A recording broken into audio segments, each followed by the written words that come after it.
रुक जाइए, सुधा बता रही है अभी। आ गई दीदी, आ गई। आ गई, ठीक है ठीक है। हाँ, रेवती दीदी बोलिए। हाँ, दीदी मैं आंसर दे रही हूँ इसका। रेपी दीदी को बोलने तो दीदी आवाज आ रही है, अब जी। अगला देना।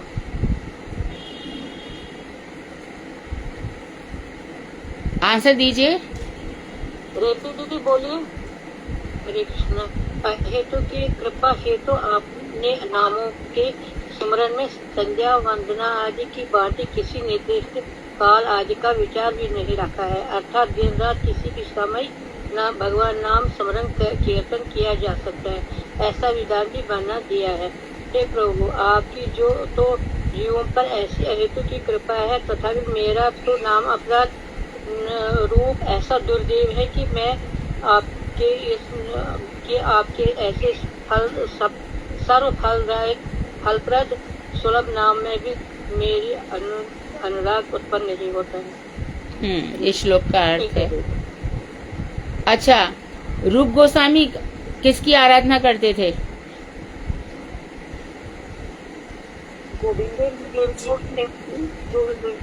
राधा गोविंद देव। राधा गोविंद देव की।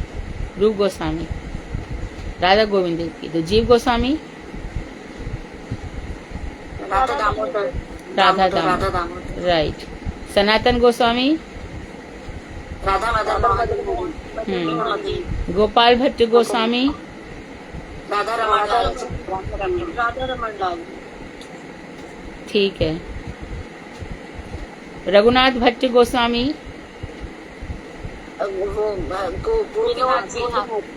राधा गोपीनाथ। नहीं, राधा कुंड श्रीमद भागवतम। हाँ, श्रीमद भागवतम को वो श्रीमद भागवती उनका प्राण था। श्रीमद भागवती उनके प्राण थे। दीदी राधा गोपीनाथ तो मधु पंडित थे। हाँ, मधु पंडित के थे। रघुनाथ दास गोस्वामी जी। रघुनाथ दास गोस्वामी ने राधा कुंड के किनारे, उनका राधा कुंडी सर्वाराध्य था। तो इस तरह से हमने देखा कि किस तरह से द्रौपदी ने, प्रहलाद ने। अच्छा, द्रौपदी भगवान श्री कृष्ण को गोविंद नाम के साथ साथ और क्या कहती थी उनको? बड़े प्रेम से कहती थी। हाँ, हे सखे। तो उन दोनों के बीच में सख्य भाव था, द्रौपदी और कृष्ण के बीच में, और दोनों एक दूसरे की बातों को आंखों ही आंखों में समझ भी जाते थे। तो इस तरह से श्रीमन महाप्रभु ने जब शौचालय में गए और उस समय भी उनकी जीभ भगवान का नाम लेने से रुक नहीं रही थी, तब वो घबराए। तब उनको किसने बताया कि शौचालय में भी भगवान का नाम लिया जा सकता है? गोपाल गुरु ने। तो इस तरह से प्राचीन काल से हमारी परंपरा चली आ रही है कि भगवान ने अपने नाम में, और जब ये तो साधारण सी बात है कि जीव जब मरता है, वो तो मर गया, शरीर तो उसका नहीं सुन रहा है, परंतु जो शरीर के पीछे पीछे लोग आ रहे हैं, उनके लिए ये बात बताई जाती है कि देखो, शमशान घाट तक इतना समझ लो कि राम नाम ही सत्य है। वो तो मर गया, उसको क्या सुनाई पड़ रहा है? वो तो मृतक है। कोई जीव, मैं वेदांत पूछी हूँ, मैंने कई दफे बताया, 10 बार बताया है। कोई जीव जिसने बहुत भजन किया है और बहुत ही ऊपर तक पहुंचा हुआ है, लेकिन जिस समय वो मर गया है, उस समय उसको शमशान तक पहुंचाने वाला कोई नहीं है। मानो उसको सड़क से उठा करके म्यूनिसिपैलिटी की गाड़ी में फेंक दिया जाता है, मानो उसको कुत्ते खा जाते हैं, तो क्या उस जीव की गति कैसी होगी? दीदी उसकी गति तो अच्छी होगी क्योंकि इसने भगवान का नाम जपा है। अब तो केवल स्थूल शरीर रह गया है। भगवान ही करेंगे दीदी उसकी गति तो। हाँ, क्योंकि पूरे जीवन के साक्षी और अंतर्यामी कौन है? भगवान है। भगवान। तो मृतक शरीर में क्या हो रहा है वो भगवान का मतलब नहीं है। इसने जीते जी क्या किया, उसको भगवान को उससे लेना देना है। मृतक के बाद लोग क्या करते हैं उसके शरीर का, वो दूसरी बात है।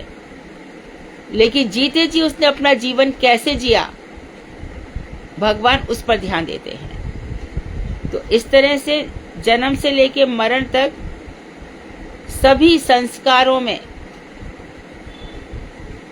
भगवान का नाम ही मनुष्य के लिए एकमात्र आराध्य वस्तु है। अगला प्रश्न। दीदी क्वेश्चन नंबर 5, अनेक लोगों की नाना प्रकार की कामनाओं को पूरा करने के लिए करुणाशील भगवान क्या करते हैं? ज्योति दीदी आप बोलो।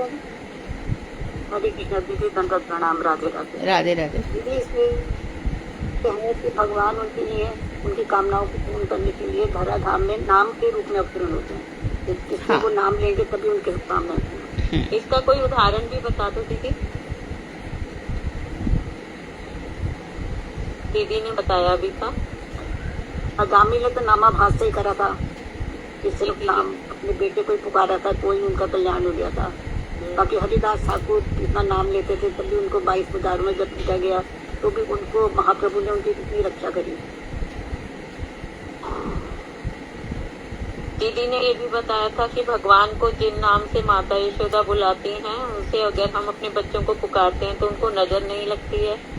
और गोपियों ने भी, ब्रज बालाओं ने भी कात्यायनी मंत्र का जप किया था भगवान श्री कृष्ण को पति रूप में वर्ण करने के लिए। मैंने ऐसा कहा था कि भगवान श्री कृष्ण ने जब ब्रह्मांड इत्यादि मुख में दिखाए थे और शक्टासुर उनके ऊपर गिर पड़ा था, तब माँ यशोदा भगवान के नामों को लेकर के उनके श्री अंगों की रक्षा करती हैं। ये बात हम पढ़ते हैं 6 अध्याय में। उनके हर अंग पर न्यास करते हुए वो भगवान का ही नाम लेती हैं। नंद बाबा यशोदा के आराध्य देव नारायण हैं। इसी प्रकार से शची माता और जगन्नाथ मिश्र के भी आराध्य देव नारायण। जैसे दीदी यशोदा मैया तो हमेशा ही उनको कभी भी कोई उन पर आफत आती थी, कोई भी असुर आके करता था उनको, तो वो हमेशा उनके नामों को ही लेके उनकी रक्षा करती, हमेशा नाम ही लेती थी उनके। हाँ, कृष्ण के नामों से उनकी रक्षा करती है।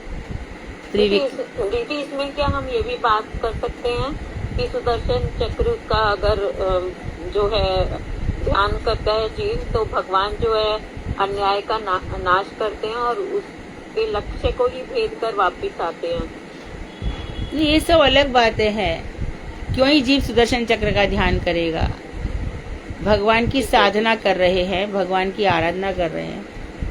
तो ये जो सुदर्शन चक्र है, ये जगन्नाथ भगवान के मंदिर में स्थापित है।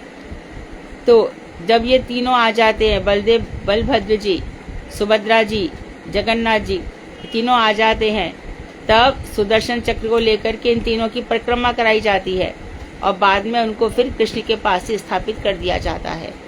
तो सुदर्शन चक्र की अलग महिमा है और ये बात बिल्कुल अलग है। ठीक है। हरि नाम को चलते फिरते, खाते पीते और सोते समय लेने पर भी इसका क्या प्रभाव होता है? शिवानी दीदी, हरि नाम को चलते फिरते, खाते पीते और सोते समय भी जैसे हरि नाम ग्रहण करने से सर्व सिद्धि हो जाती है। ठीक है दीदी। हरि नाम ग्रहण करने में किस चीज का विचार नहीं होता है?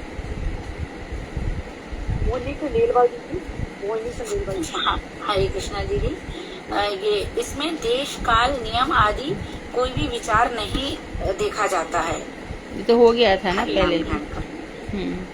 नहीं दीदी, अभी हुआ है। भगवान के गौण नाम कौन से हैं? इनको लेने पर जीव को क्या प्राप्त होता है?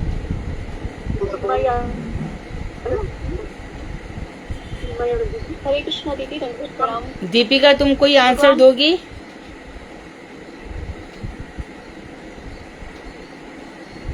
सेवन क्वेश्चन तो रह गया माधु जी। मैं अभी थोड़े पार्टिसिपेट नहीं कर पाऊंगी क्योंकि मैं डेस्क पे बैठ के मैं कुछ कर नहीं पा रही हूँ माधु जी। ठीक है, टेक केयर। हाँ जी। 7th क्वेश्चन रह गया। नहीं दीदी, नहीं हो गया। बोल। हाँ बोलो सीमा दीदी। हरे कृष्णा दीदी, धन्यवाद। भगवान के गौड़ नाम जगत संबंधी ब्रह्म, परमात्मा, जगदीश आदि गौड़ नाम है और इन जगत संबंधी नामों से भोग और मोक्ष की प्राप्ति हो सकती है। ठीक है। हरे कृष्णा जी, प्रणाम। भगवान के मुख्य नाम के 2 प्रकार कौन से हैं और प्रत्येक का उदाहरण भी बताएं। कामनी जी।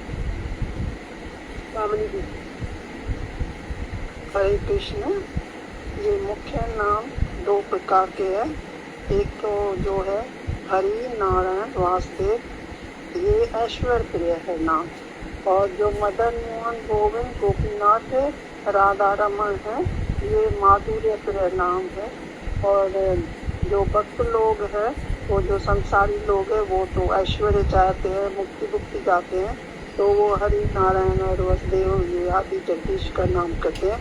और जिनको प्रेम चाहिए और माधुर्य रस, दीदी ये आगे आ जाएगा दीदी, और आगे मत बताइए, है ना। इसमें अगर आप बताना चाहते हैं तो ये बता दीजिए कि हरि का नाम किसने लिया था, नारायण का किसने लिया था, वासुदेव जी का किसने लिया था। ठीक है, वो हो गया साधना, आगे चलते हैं। ठीक है दीदी। भगवान के कौन से नामों से वैकुंठ प्रेम और व्रत प्रेम की प्राप्ति होती है। ललिता दीदी। हरे कृष्ण दीदी, दंडवत प्रणाम।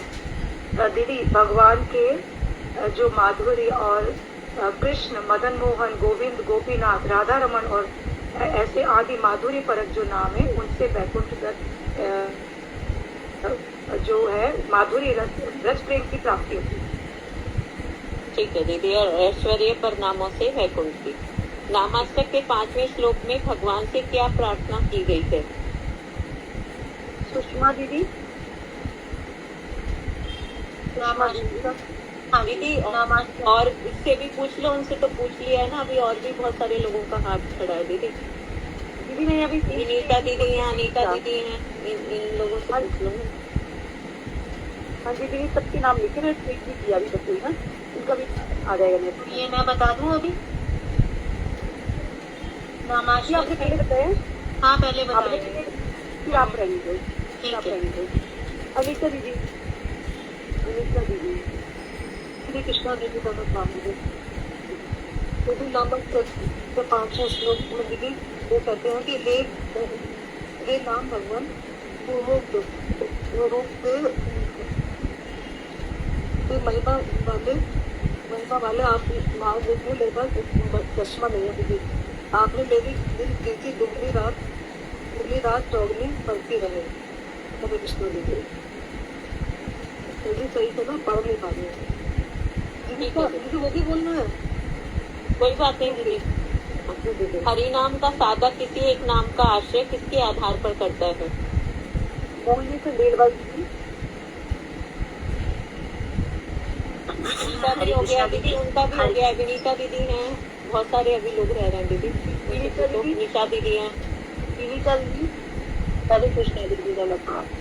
हरि नाम का साधक अपने अपने भावों के अनुसार उन नामों से किसी एक नाम का आश्रय ग्रहण करता है, इसी से उसकी मनोकामना सिद्ध होती है भावों के अनुसार। दीदी अब दूसरी क्लास के हैं, फ्राइडे की। रागानुगा साधक को किसके अनुगत्य में, किसके निकट तथा कैसे प्रार्थना करनी चाहिए। निशा दीदी। हरे कृष्ण दीदी। रागानुगा साधकों को शुद्ध भक्तों के अनुगत्य में नाम ग्रहण करते करते रागन अत्यंत आरती के साथ नाम प्रभु के निकट प्रार्थना करनी चाहिए। ठीक है दीदी। अघासुर विनाश लीला का संक्षेप में वर्णन करें। मोहिनी खंडेलवाल। हरे कृष्णा दीदी। इसमें ये जब भगवान चरण के लिए जाते हैं तो सखाओं को लेके, तो फिर सखाओं को एक ये दिखता है कुछ लाल लाल जो जीभ होती है अगासुर की, तो वो उसको रोज ऐसे समझते हैं। और उसका दो मुख है ना, नीचे वाला मुख तो ये जमीन को छू रहा होता है, और ऊपर वाला उसका मुख है ये आकाश की तरफ होता है। फिर जब भगवान को पता चला, भगवान जब तक बोलते तो सारे सखा उसमें अंदर गुफा, अरे ये कैसी गुफा है, ये एक बहुत अच्छी विशेष गुफा है, इसमें जाके खेलते हैं खेलने के लिए। तो फिर ऐसे सखा लोग भी चले गए थे अंदर। फिर भगवान आते हैं तो भगवान बोलते हैं कि देखो मैं जब तक बोलता, जब तक मेरे सखा चले गए। फिर वो अंदर जाते हैं तो ये आघासुर है ना, अपना मुख को और बड़ा कर लेता है, और तो भगवान अपने आकार को और बढ़ा लेते हैं। बढ़ाते बढ़ाते उसका कंठ अवरुद्ध हो जाता है, और अवरुद्ध होके और वो वहीं की वहीं प्राण त्याग देता है, और भगवान अपने सब सखाओं के साथ सुरक्षित लेके उस गुफा से बाहर आ जाते हैं। अग का अर्थ क्या है? अग मीन्स पाप है दीदी। ठीक है, अच्छा बोला, बहुत सुंदर। थैंक यू दीदी। एक बार ना सारे में से देख लो, बहुत सारे लोग हैं जिनसे नहीं पूछा है ना, रिपीट करने की बजाय। तीसरा क्वेश्चन है दीदी, अदर्स जहाँ लिखा हुआ है ना, जिन लोगों से नहीं पूछा गया है वो पूजा से कहें कि पूजा हम भी बैठे, हमसे भी उत्तर पूछो। शैला खंडेलवाल दीदी हैं, गरिमा दीदी हैं, बहुत सारे लोग हैं दीदी। गरिमा से सबसे पहले साधक पूछा नाम- था, गरिमा ने बताया था। साधक नाम प्रभु के निकट क्या प्रार्थना करते हैं? हरे कृष्ण दंडवत प्रणाम। दीदी कल से मैं रेट हूँ। साधक जो है नाम प्रभु के लिए प्रार्थना करते हैं कि हे नाम प्रभु, आप कृष्ण लीला से संबंधी जो नाम है आपके, उन नामों के सीध मेरे हृदय में आपस में सीमित हो। हरे कृष्ण दंडवत प्रणाम। अगला क्वेश्चन है, अगदमन नाम का मधुर पक्ष में क्या अर्थ है, विस्तार से बताएं। इसका मैं खुद दे देती हूँ। अगदमन नाम का मधुर पक्ष में अर्थ है कि व्रज सुंदरियों को दर्शन देकर उनके विरह रूप अग का नाश कर उन्हें भगवान आनंद प्रदान करते हैं। दिन के समय श्री कृष्ण चंद्र व्रज सुंदरियों को विरह ताप में झुलसाकर वन में गमन करते हैं, तथा रात्रि में व्रज देवियों के निकट उपस्थित हो उनके समस्त विरह ताप को दूर कर स्निग्ध सुशीतल चंद्रमा के समान प्रकाशित होते हैं। उनके साथ नाना प्रकार की रास क्रीड़ा के द्वारा प्रेम रस माधुर्य का आस्वादन करते हैं। हरे कृष्ण दीदी। अगला क्वेश्चन है, यशोदा नंदन का भावार्थ क्या है? शैला दीदी। हरे कृष्ण दीदी, धन्यवाद प्रणाम।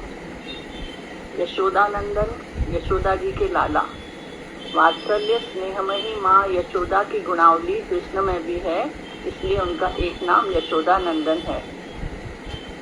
यशोदा अर्थात यश देने वाली, यशोददाती। माँ यशोदा अपने वात्सल्य भाव के लिए विख्यात है। वह मातृ गुणान्वित करुणामय यशोदानंदन भी यशोदा मैया के नंदन है। वही मेरे हृदय में प्रकट हो, यही भाव है। ठीक है दीदी। राजा परीक्षित ने श्री सुखदेव गोस्वामी जी से नंद बाबा के विषय में क्या प्रश्न किया? कुसुम दीदी।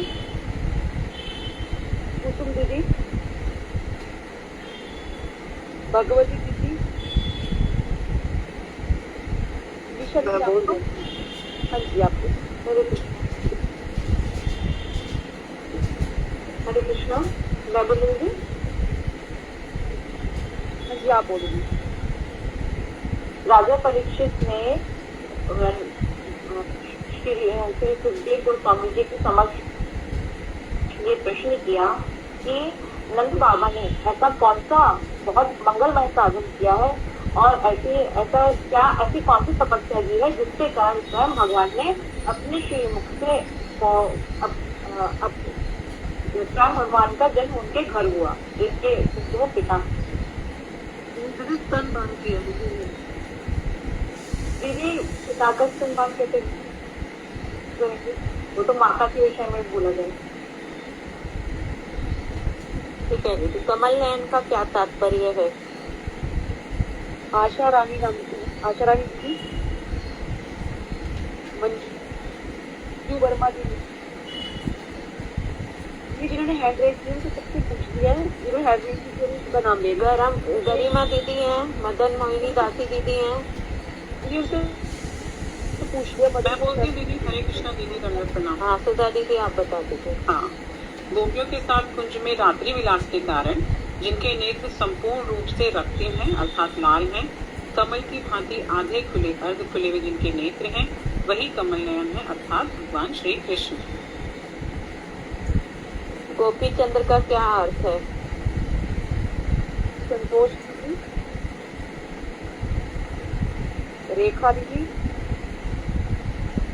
कुसुम दीदी। ठीक है, दीदी नहीं बता रहे हैं तो आप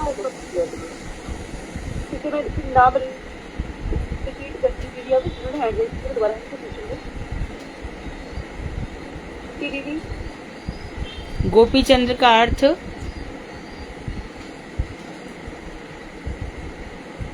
विनीता दीदी आप बता दो। हरे कृष्णा दीदी,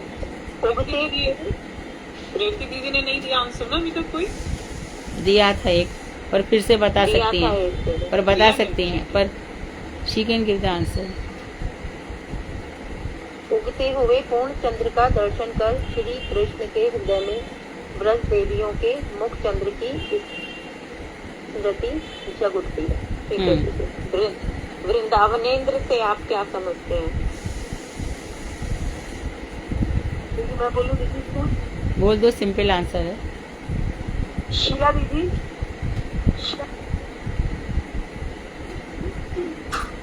माया दीदी, बोलो बोलो। अनीता दीदी आप ही बोलो, मैं कोई बोल रहा हूँ। प्रेम माधुर्य के द्वारा वृंदावन के वासियों को आनंदित करते हैं वृंदावन इंद्र। ठीक है दीदी। प्रणत करुण का अर्थ क्या है? इसे उदाहरण द्वारा स्पष्ट करें। शिवानी दीदी,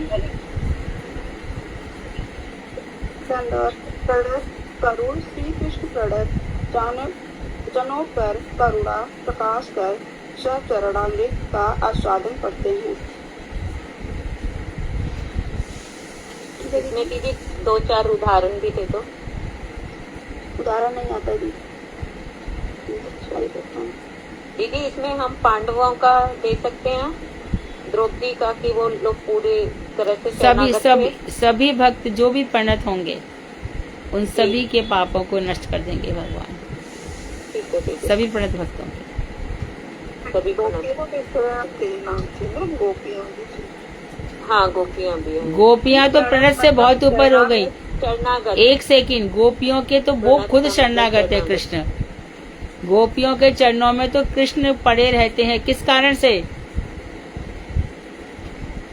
बैठो पलोटत राधिका पायन। गोपियों के लिए नहीं बोलना है, गोपियों कभी नहीं।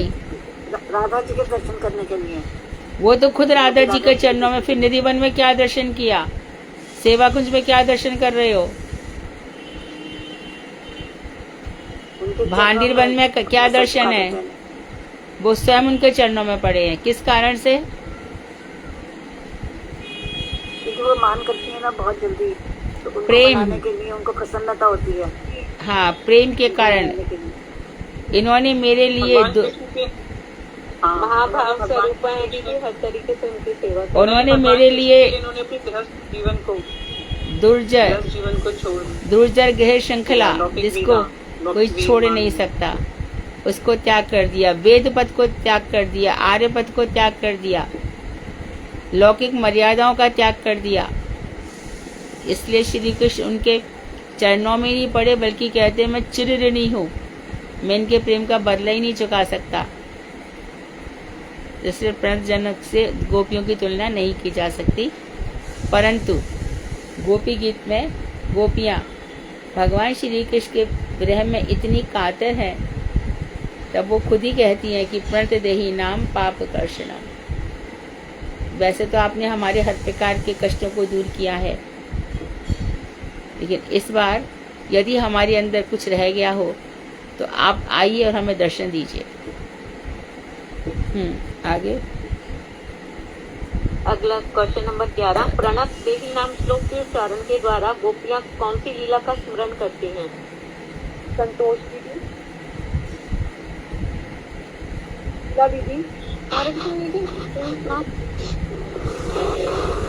दीदी बोलो आप। कालियानाथ चरण स्थापन करने की कृपा को गोपियां स्मरण कर कहती हैं। प्रणम देवी नाम पाप कालिय मर्दन ये कृष्ण। हाँ जी, कालियानाग के मस्तक पर उन्होंने चरण स्थापित किए थे जब वो शरणागत हुआ तो था। उसमें प्रणत देही नाम, राइट, कालियनाथ के नाम। हाँ ठीक है, लीला कालिय दमन लीला कहेंगे। ठीक है, ठीक है। हाँ। साधक नाम प्रभु के प्रति अनुराग संवर्धन के लिए क्या प्रार्थना करता है? साधक नाम प्रभु के प्रति अनुराग संवर्धन के लिए क्या प्रार्थना करता है? मैं बोल दूं? मंजू दीदी, मंजू वर्मा दीदी, मंजू वर्मा दीदी बोलिए। उमेश भी उमेश के नाम से थे, आशा रानी दीदी, पुष्कर के नाम से है, देश के नाम से है, तेज से नाम रिपीट कर रही हूँ। निशा दीदी आप दे दो।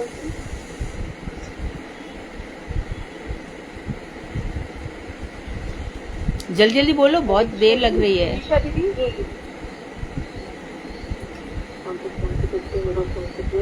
वो सागर वो प्रार्थना करते हैं कि दान, व्रत, तपस्या, तीर्थ यात्रा, राजसूय यज्ञ, अश्वमेध यज्ञ तथा अध्यात्म वस्तुओं के ज्ञान आदि में सर्व पाप हरण और कल्याण करने की जितनी भी शक्ति है, श्री कृष्ण इस सब शक्ति को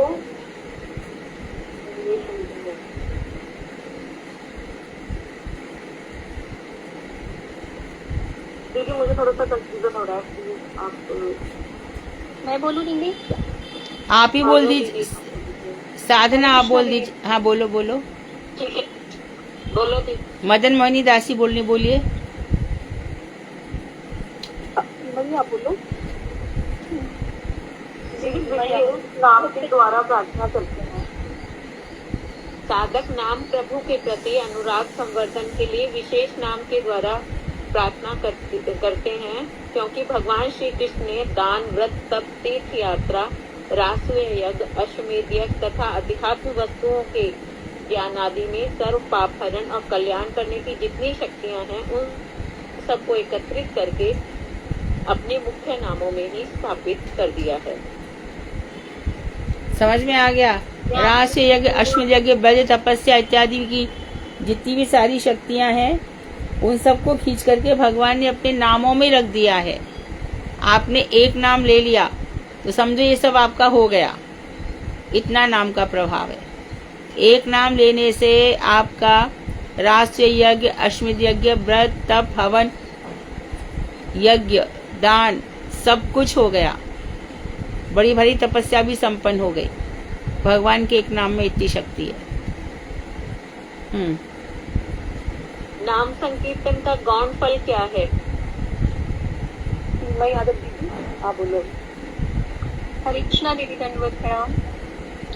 मुक्ति तो नाम प्रभु अनायास ही प्रदान कर देते हैं।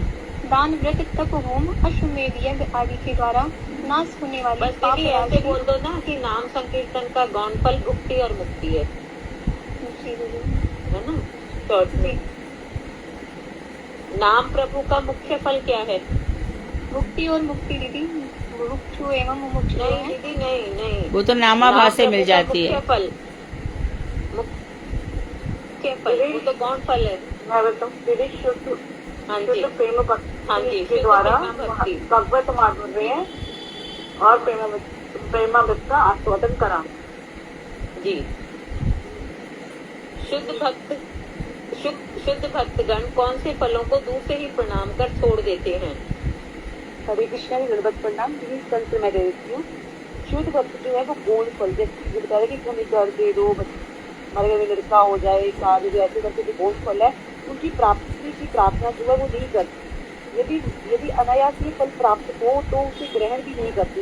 अगर उनको ये फल प्राप्त हो तो उसको ग्रहण नहीं करते, उनको दूर से ही को प्रणाम करती। मुक्ति इत्यादि सामने खड़ी भी हो तो इसको ग्रहण नहीं करते।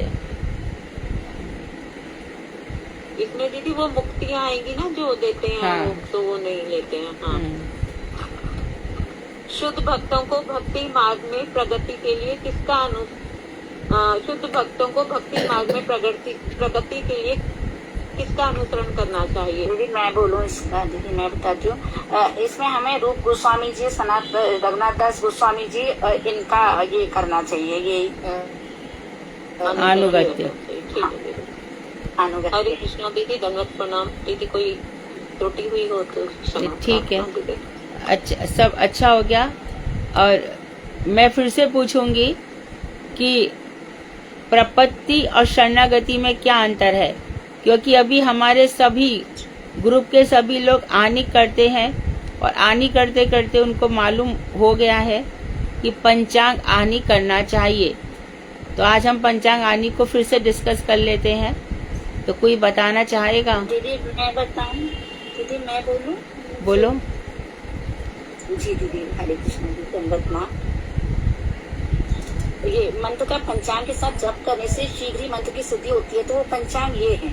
पहला है, मंत्र का अर्थ जानकर मंत्र देवता का स्वरूप तथा उनके साथ संबंध विशेष प्रतिपादक अर्थों का चिंतन करना चाहिए। तो पहला पंचांग बता रहे हैं कि जो भी मंत्र जप रहे हैं आप, गुरुदेव का, गौरांग महाप्रभु का, भगवान अनंग मदन मोहन का और पंचतत्व का, फिर उसके बाद राधा कृष्ण का, पहले इनका अर्थ समझें, फिर इनके स्वरूप का ध्यान करें, फिर इनका चिंतन करें।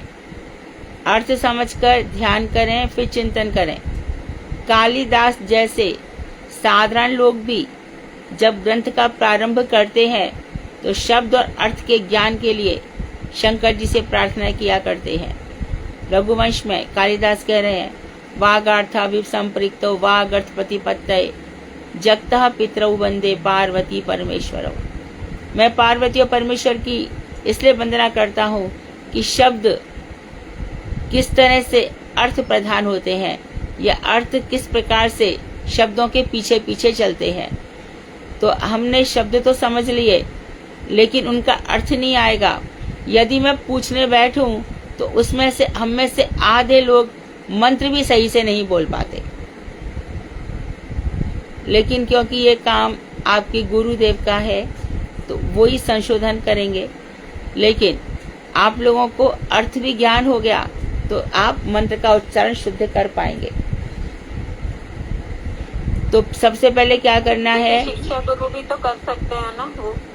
शिक्षा गुरु के प्रति जिस दिन आपकी जितनी श्रद्धा होगी, जितनी आपके अपने गुरु में, तो उस दिन शिक्षा गुरु भी आप पर कृपा कर सकते हैं। सब चीज हमारी श्रद्धा पर डिपेंड करती है। शिक्षा गुरु कहने से कभी कभी शिक्षा गुरु दीक्षा गुरु से बहुत महान हो जाते हैं, बहुत आगे बढ़ जाते हैं। लेकिन यदि हमारी श्रद्धा उनके ऊपर वैसी है जैसी कि हमारी दीक्षा गुरु या भगवान के प्रति है, तब शिक्षा गुरु हम पर जरूर कृपा करते हैं। यह सब कुछ हमारी श्रद्धा पर निर्भर करता है, कहने से कुछ नहीं दीदी। होता। हम तो प्रतिदिन आपकी ही कथा नहीं, सुनते हैं दीदी, सुबह शाम। और मैं स्पेशल प्रणत होते हैं। स्पेशल मैं नाम नहीं ले रही हूँ, मैं नाम नहीं, मैं जनरली बात कर रही हूँ सभी के लिए। मैं जनरली सबके लिए कह रही हूँ। तो हमें ध्यान करना चाहिए मंत्र के अर्थ का, मंत्र के स्वरूप का और मंत्र का चिंतन करना चाहिए। ये पहला अंग हो गया। अच्छा बता रही है मोहिनी, आप आगे बोलिए। जी दीदी, दूसरा पंचांग है, मंत्राधिपति देवता ही मेरे रक्षक हैं। तो दूसरा है न्यास अथवा, हाँ इस बोल देते, जो मंत्र के अधिपति है, अर्थात जो श्रीमन महाप्रभु हैं, श्री गुरुदेव हैं, ये सब मंत्र के अधिपति देवता मेरी रक्षा कर रहे हैं। मंत्र का अर्थ भी ध्यान रखें सब। मननात् त्रायते इति मंत्राः, जिसका मनन करने से हमारी रक्षा होती है। तो मंत्र जब जपते चले जा रहे हैं तो उस समय अपने गुरु की महिमा, गौरांग महाप्रभु की महिमा जितना अधिक श्रवण करोगे और जितना अधिक चिंतन करोगे, खुद हृदय में प्रकट होती चली जाएगी, स्वयं प्रकट होती चली जाएगी। तो दूसरा उन्होंने बता दिया मंत्र अधिदेवता का चिंतन, कि वो मेरी रक्षा करेंगे, ऐसा विचार रखना चाहिए। इसके आगे फिर न्यास की बात बताएंगे, बोलिए। जी दीदी, वो 2-3 लाइन है। यह न्यास अथवा मंत्र का एक बार उच्चारण करने से कृतार्थता होती है, यह सत्य है। फिर भी मंत्र देवता की प्रीति के लिए 10 बार या 108 बार उच्चारण करना न्यास कहलाता है। इतना हाँ, बहुत था दीदी। तो एक बार हमें मंत्र देवता का उच्चारण कर लिया तो मंत्र देवता से हमारा संबंध हो गया, लेकिन उनसे प्रेम बढ़ाने के लिए, उनसे संबंध स्थापित करने के लिए हमें या तो 10 बार या 108 बार मंत्र जाप करना चाहिए। ये न्यास कहलाता है। तो पहला पंचांग हो गया। मैं यदा कदा पूछती रहूंगी कि मंत्र के स्वरूप का अर्थ, मंत्र के स्वरूप का ध्यान, चिंतन और उनसे संबंध बनाना, ये पहली बात है। और दूसरी बात है कि मंत्राधिपति देवता मेरी रक्षा करेंगे, इसलिए उनसे प्रीति रखने के लिए हमें अपने कर न्यास करना चाहिए, या तो 10 बार या 108 बार वो जप करना चाहिए। तीसरा है प्रपत्ति, बताइए। हाँ जी दीदी, तीसरा है प्रपत्ति। मंत्र देवता के श्री चरणों का ही मैं आश्रय ग्रहण करता हूँ, यह प्रपत्ति है। तो शरणागति में किसकी शरण ली है? प्रपत्ति में शरण ली जाती है मंत्रों की। प्रपत्ति में शरण ली जाती है मंत्रों की। तो मंत्र मेरी रक्षा करेंगे। यह मंत्र ध्रुव को किससे मिला? नारद जी से। और ओम नमो भगवते वासुदेवाय। तो कारण अर्णव से विष्णु, क्षीरो से विष्णु, हर जीव जंतु सांप सब में विराजमान है। पर क्या कारण है कि इतने गहन वन में छोटे बालक ध्रुव को किसी ने कष्ट नहीं दिया, जहां तक कि उन्होंने वायु को भी जीत लिया, भूखे रहने लगे, प्राणों को भी जीत लिया। किसके बल पर? क्या था उनका बल? नाम के बल पर। हाँ, मंत्र, नाम तो है ही, लेकिन ये मंत्र किसके द्वारा दिया गया था? नारद जी के द्वारा। तो गुरु प्रदत्त मंत्र उसमें इतनी शक्ति होती है। निगुरे का रक्षक कोई नहीं है। जो गुरुहीन है उसकी रक्षा कोई नहीं कर पाता। उसको ऐसा लगता है कि मेरा हो रहा है, लेकिन इसका चित्त दुर्बल होता है, उसकी शक्तियां कमजोर होती हैं। उस पर वो मंत्र जपेगा, लेकिन असर उतना नहीं होगा। तो हमारे सामर्थ्यवान गुरु जब हम पर कृपा करके मंत्र प्रदान करते हैं, तब ये मंत्र की शक्तियां, इसी को प्रपत्ति कहते हैं। प्रपत्ति में क्या है? मंत्र मेरी रक्षा करेंगे, मंत्र मेरी रक्षा करेंगे। मैं मंत्रों के शरणागत हूँ। और शरणागति क्या है? जी दीदी, शरणागति, मैं अत्यंत दुख पीड़ित जीव हूँ, मैं उनका शरणापन्न हूँ, ऐसा स्थिर करना ही शरणागति है। तो मैं भगवान के शरणापन्न इसलिए हूँ कि इस संसार दावानल से मैं बहुत दुखी हूँ। सनातन गोस्वामी का पहला प्रश्न यही था, मैं कौन हूँ और ये दैहिक दैविक भौतिकता मुझे इतना सताते क्यों है? हम सब की तरफ से सनातन गोस्वामी ने यह प्रश्न रखा था। तो संसार में ऐसा कोई नहीं है जो दुखी नहीं है। कोई तन दुखी, कोई मन दुखी, कोई धन बिन रहत उदास, थोड़े थोड़े सब दुखी, सुखी कृष्ण के दास। इस संसार में भगवान श्री कृष्ण की भक्ति के अलावा सुख इतना सा भी नहीं है, किंचित मात्र भी सुख नहीं है। और जितना भी रील्स में, इंस्टाग्राम में ये सब सुख दिखाया जा रहा है, ये बिल्कुल झूठ है, फेक है। और हम लोग इन फेक और झूठी चीजों को देख देख कर अपने आप को समझते हैं कि हमारे पास तो कुछ भी नहीं है, इनके पास इतना सब कुछ है। अक्सर बच्चे भ्रमित हो जाते हैं, उनको बताया जाता है ये सब झूठ है, सब दिखावा है, मृत्यु ही एकमात्र सच है। विपद, life is struggle and struggle is life, ये सच है। तो तुम्हें लाखों लाखों विडंबनाओं के बीच में, लाखों लाखों कष्टों के बीच में जीना है और भगवान का भजन करना है। भगवान के भजन करने से, उनके प्रपत्ति लेने से, शरणागति लेने से तुम दुखों को जीत जाओगे। ये समझा दो। बच्चे अक्सर कहते उसको तो कितना सुख है, देखो उसके घर में, बता दो साहब वो झूठ बोल रहा है। कृष्ण झूठ नहीं बोल सकते ना। गीता में कहा यह संसार अशाश्वत है, अनित्य है, दुखालय है। भगवान श्री राम ने कैसा जीवन जिया? तो जो काम का दास है, क्रोध का दास है, इंद्रियों का दास है, गोदास है, इंद्रियों का दास, वो कहाँ से सुखी हो जाएगा? अरे सबसे पहले तो इंद्रियां ही उसको मार डालेंगी। कहीं उसकी कर्ण इंद्री, कहीं उसकी रस इंद्री, ये सब सुख के लिए भागती रहती हैं। कितने ही घरों में ठीक से खाना नहीं मिला तो थाली उठा के फेंक दी जाती है। जो थाली उठा के फेंके उससे कह दो आज के बाद तुमको खाना ही नहीं मिलेगा, चल तू खा के दिखा। अन्न का अपमान कैसे किया। और वही मैया जब वो खाना फेंक देता है, खाता नहीं है, फिर उसको बनाने के लिए रसोई में चली जाती है। ये शिक्षा नहीं है, ये ढंग की शिक्षा नहीं है। यही लोग तुम्हारे ऊपर इतने हावी हो जाएंगे कि तुम्हारा जीना मुश्किल कर देंगे। प्रसाद बन गया, खाना है तो खा, नहीं तो मत खा। बाद में फिर ऐसे बच्चे प्रसाद की सेवा करना सीख जाते हैं। अपनी बातों में बलिष्ठ रहो, किसी प्रकार से झुकना नहीं है। ऐसे ही जीवन से लाभ है। तो मंत्रार्थ, न्यास, प्रपत्ति, शरणागति, मैं दीनहीन हूं, हमेशा ध्यान रखेंगे। 5वां बोलो। आत्मनिवेदन। हाँ। जी दीदी, आत्मनिवेदन। मेरा जो कुछ मैं है सभी उनका है, मैं हूँ मेरा और या नहीं। मेरा जो कुछ। हाँ। यहाँ तक कि मैं भी मेरा नहीं, उनकी वस्तु वे ही भोग करे, यही आत्मनिवेदन है। ये हो गया। तो सभी लोगों को पंचांग याद हो गया होगा, इसलिए बड़े प्रेम के साथ आनी करें सुबह और शाम, और माला करें। पूरी कोशिश करें कि हम कुछ भी मुंह में डालें इसके पहले हमारी कम से कम 16 माला हो जाए। लेकिन 16 माला हमारा लक्ष्य नहीं है। 16, 32, 64 जब हम नाम जपते रहें।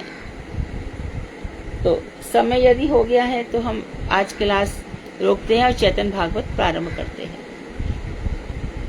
हरे कृष्णा दीदी, दंडवत प्रणाम। हाँ। दीदी क्या क्या बताया पंचांग में? मंत्र, न्यास, प्रपत्ति और शरणागति, शरणागति, आत्मनिवेदन। 5वां शरण। आत्मनिवेदन, 5वां आत्मनिवेदन। सभी लोग तैयार रहे। अगली दफे जब मैं पूछूं तो सबको आना चाहिए कि दीदी अब हम इस तरह से हम मंत्र कर रहे हैं, अब हमें बहुत आनंद आ रहा है। हम गुरुदेव का मंत्र करते तो गुरुदेव हमारे सामने होते हैं, और गौरांग महाप्रभु का मंत्र करते तो गौरांग महाप्रभु हमारे सामने होते हैं। कृष्णा दीदी, नंदन प्रणाम। लेकिन दीदी आप भी सामने आते हो जब हम लोग मंत्र करते हैं तो हाँ? गुरुदेव के साथ। दीदी आप भी दिखते हो लेकिन मंत्र के साथ। तो मैं थोड़ा बोलती हूँ तो इसके लिए मैं आ सकती हूँ कि दीदी ने कहा होगा कि मंत्र कैसे करना। नहीं, लेकिन नहीं, मंत्र याद आती है आपकी। गुरु जी के मंत्र में गुरुदेव ही सामने आएंगे, मेरे शब्द याद आ सकते हैं। किसी को भी किसी की कई बात याद आ सकती है। दीदी प्रेरणा के स्रोत तो आप ही हो। किसी को भी किसी की बात याद आ सकती है, कभी भी, किसी भी वक्त। तो समय हो गया है, 27 हो गए। आपका ही उदाहरण दिया था, मैंने बोला था गीता भाभी बगल में है, उनके मतलब घर में माला नहीं कर पाती, मतलब उनके साथ बहुत लड़ाई झगड़े करती है। तो कहती तू टीना के पास भाग जाती हो, ढूंढती है तो मेरे घर पहुंच जाती है। तो दीदी मैंने बोला दीदी का क्लास करो, सुनो, किसी की ना सुनो। मैंने आज आपका ही उदाहरण पूरा सब समझाया था दीदी उनको। तो दीदी आपसे बहुत कुछ सीखने को मिला, बहुत अच्छा लगा। थैंक यू दीदी। हाँ, आपके चरणों में ऐसे सीखने को मिले। हरे कृष्णा। तो ये आज चैतन्य भागवत हम प्रारंभ करते हैं, और सुषमा दीदी तो आ गई हैं सुधा। बहुत सारे लोग हमारे इधर उधर जा रहे हैं कुछ किन्हीं कारणों से, तो वक्ताओं की कमी हो सकती है। कुछ स्वास्थ्य के कारण, कुछ किन्हीं कारणों से यहाँ वहाँ चले गए हैं। तो जो उपलब्ध है उन्हीं के साथ क्लास आगे बढ़ाई जाए। हाँ जी दीदी, आज हमारा श्री चैतन्य भागवत का मध्य खंड की 11वां अध्याय है दीदी, 11वां अध्याय, और सुषमा दीदी कर रही है। सुषमा दीदी आरंभ करिए। दीदी हरे कृष्णा दीदी। ओम अज्ञान तिमिरान्धस्य ज्ञानाञ्जन शलाकया चक्षुरुन्मीलितं येन तस्मै श्रीगुरवे नमः।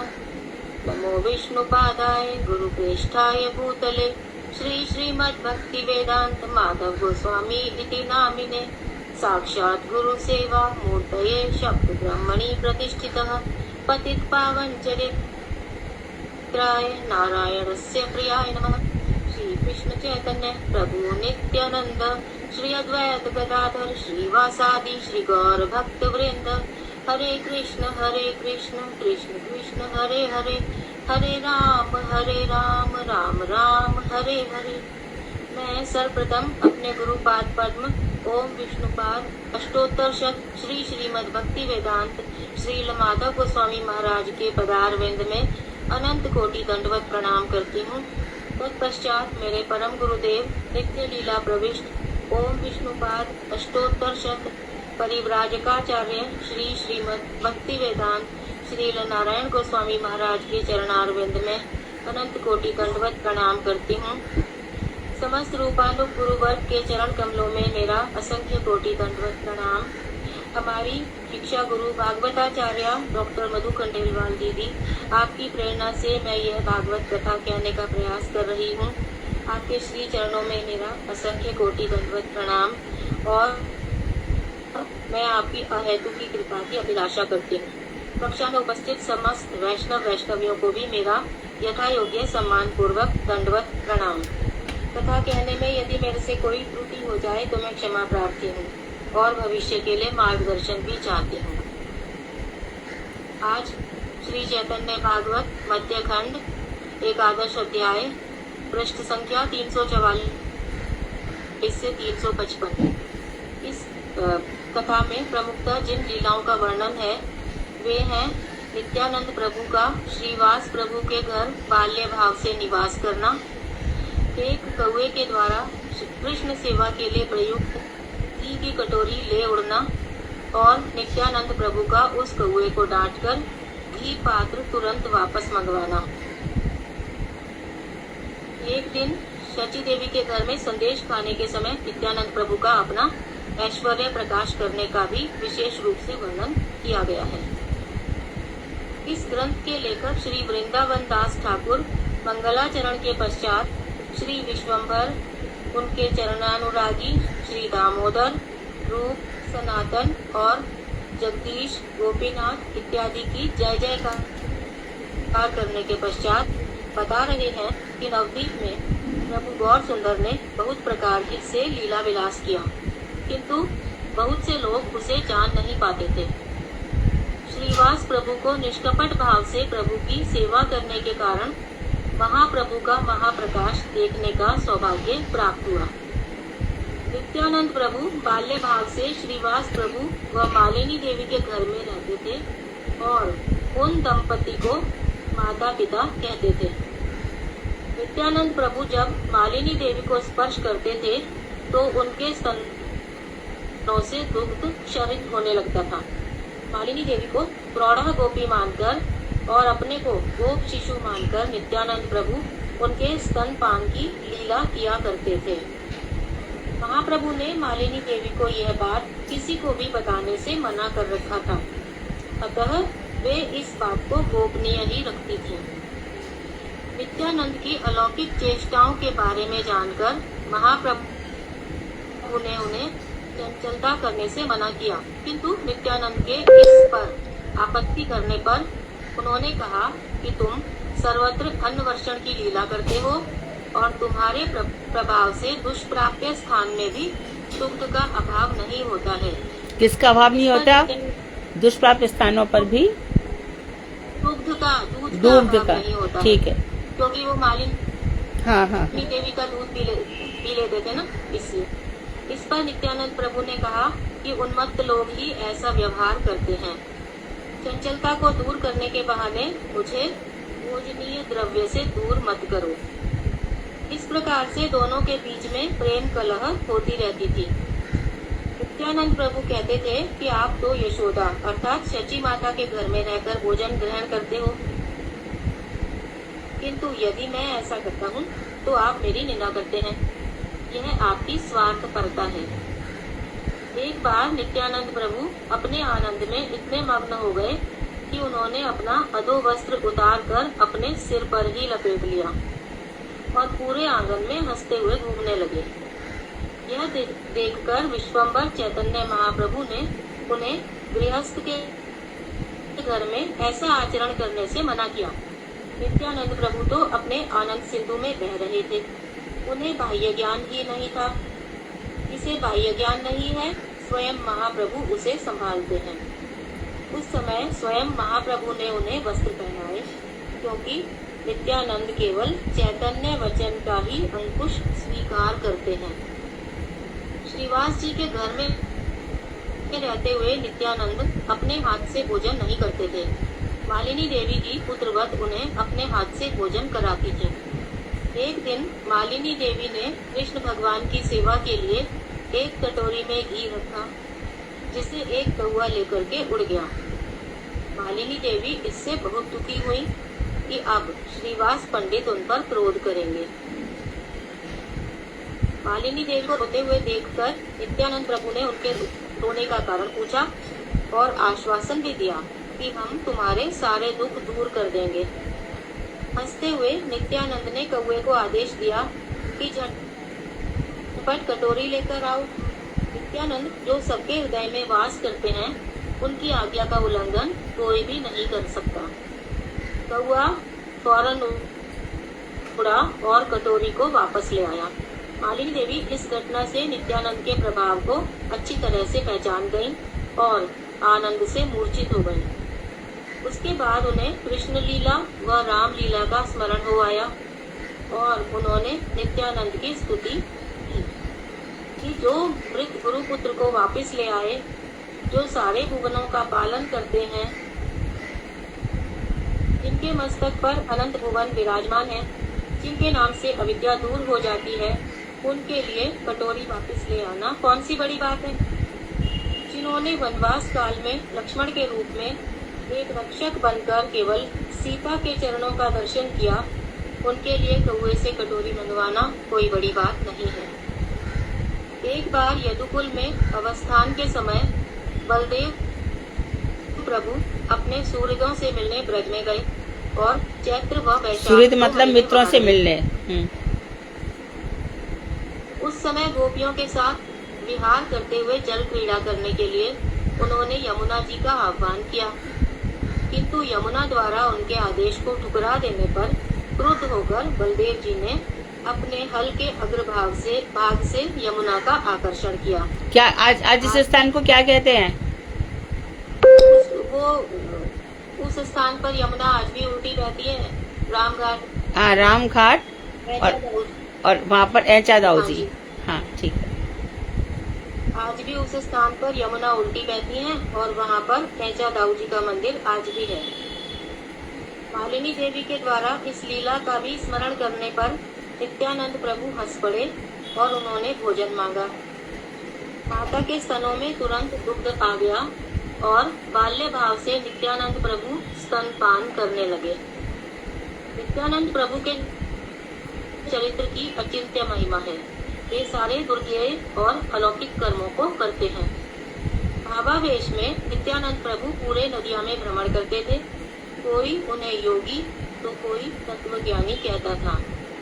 श्रीवास के घर में रहते हुए गौरांग महाप्रभु स्वयं उनकी रक्षा करते थे। एक दिन प्रभु विश्वम्भर अपने घर में अपनी पत्नी विष्णुप्रिया के साथ बैठे हुए थे और दोनों परम सुंदर रूप से शोभायमान हो रहे थे। उस समय विष्णुप्रिया देवी उन्हें तांबूल प्रदान कर रही थी और इस सुख में उन्हें दिन व रात का भी ध्यान न रहा। माता शची देवी को दोनों पुत्र व पुत्रवधू को साथ में देखकर अतीव हर्ष होता था।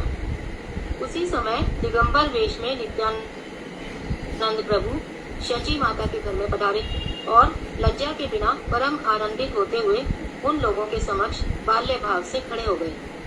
महाप्रभु के नित्यानंद से पूछने पर कि दिगंबर क्यों हो गए हो, नित्यानंद ने कुछ उत्तर नहीं दिया, केवल हाँ हाँ कहा। चैतन्य महाप्रभु के आदेश देने पर कि कपड़े पहन लो, तो नित्यानंद ने कहा, आज मुझे जानना है। ऐसा क्यों करते हो? इस प्रश्न के उत्तर में निताई ने अनर्गल उत्तर दिया कि अब और नहीं खा सकता। बाद में चैतन्य महाप्रभु ने उन्हें बताया कि अभी माता यहाँ पर नहीं है और उनको वस्त्र पहना दिए और नित्यानंद हंसते रहे। शची माता नित्यानंद को अपने बड़े पुत्र विश्वरूप के रूप में ही देखती थी और पुत्रवत उनसे स्नेह करती थी। बाह्य ज्ञान आने पर जब नित्यानंद ने वस्त्र धारण कर लिए तो शची माता ने उन्हें भोजन करने के लिए 5 संदेश दिए, जिसमें से उन्होंने 1 खाया और बाकी 4 नीचे फेंक दिए। माता ने मना भी किया कि अब और संदेश नहीं है, फिर क्या खाओगे? इस समय नित्यानंद ने माता को अपनी लीला दिखाते हुए कहा, जाओ अंदर देखो और मिलेंगे। अंदर जाने पर माता को आश्चर्य हुआ कि वे 4 संदेश धूल में लिपटे हुए रखे थे। वे उन्हें पोंछ कर ले आई और निताई उन्हें खाने लगे और बोले कि तुम्हारा दुख हमसे देखा नहीं गया, इसलिए जो हमने फेंक दिए थे उन्हें दोबारा वापस ले आए। इस घटना से शची माता को समझ में आ गया कि नित्यानंद ईश्वर हैं और उन्होंने कहा कि तुम मुझसे अपनी माया को दूर हटा दो। जीवों को छलने के लिए भगवान जीवों के विचारों में अनेक प्रकार के भ्रम उत्पन्न कर देते हैं और असत्य को ही सत्य समझ बैठते हैं। यही ईश्वर का प्रभाव है। एक बार नित्यानंद प्रभु पाप हारिणी गंगा के चरण स्पर्श करने गए तो वे दूर भाग गईं। सुकृतिवान जीवों के लिए नित्यानंद का चरित्र मंगलदायक है, लेकिन दुष्कृतिवान लोगों के लिए बाधाएं उत्पन्न होती हैं। जो जीव नित्य सत्य भगवत वस्तु नित्यानंद की निंदा करते हैं, पाप हारिणी गंगा उनसे दूर हो जाती है। यदि भगवान रुष्ट हो जाते हैं तो नित्यानंद उनके क्रोध को शांत कर सकते हैं, किंतु यदि गुरु नित्यानंद के चरणों में अपराध किया तो उसके लिए कोई भी क्षमा नहीं है। श्री नित्यानंद प्रभु ही महावैष्णवादिराज अनंत देव और महीधर शेष देव हैं। कथा के लेखक श्री वृंदावन दास ठाकुर ने नित्यानंद की भगवत्ता का प्रमाण देने के लिए मत्स्य पुराण और ऋग्वेद के उदाहरण भी प्रस्तुत किए हैं। अंत में लेखक इस प्रार्थना के साथ अध्याय को समाप्त करते हैं कि नित्यानंद बलराम प्रभु मेरे हो जाएं और मैं उनके युगल चरणों का सदैव गान करता रहूं। ओम वांछा कल्पतरुभ्यश्च कृपा सिंधुभ्यो च पतितानां पावनेभ्यो वैष्णवेभ्यो नमो नमः। ठीक है, बहुत हरे सुंदर। कृष्णा दीदी, दंडवत प्रणाम। इस तरह से हम लोगों ने नित्यानंद ठाकुर की महिमा सुनी। कीर्तन, नित्यानंद राय का कीर्तन याद है किसी को? दंडवत प्रणाम दीदी। दीदी मैं कर रही हूँ दीदी आप कीर्तन। हरे कृष्णा दीदी। हाँ, दीदी विनीता ने बोला था दीदी दीदी प्रपात दर्शनम दीदी को बोला था दीदी। प्रभुपाद दशकम सुना दो चलेगा। नार बुद्धराजित पाद युगम युग धर्म पुरंदर पात्र वरम वरदा भयदायक पूज्य पदम प्रणमामि सदा प्रभुपाद पदम प्रणमामि सदा प्रभुपाद पदम वज्रोहित सजन संगपति अतिसादिक कारुण्य जगति गतिवंदित वंदक चिंत पदम प्रणमामि सदा प्रभुपाद पदम प्रणमामि सदा प्रभुपाद पदम अति कोमल कांचन दीर्घतम तनुनिंदित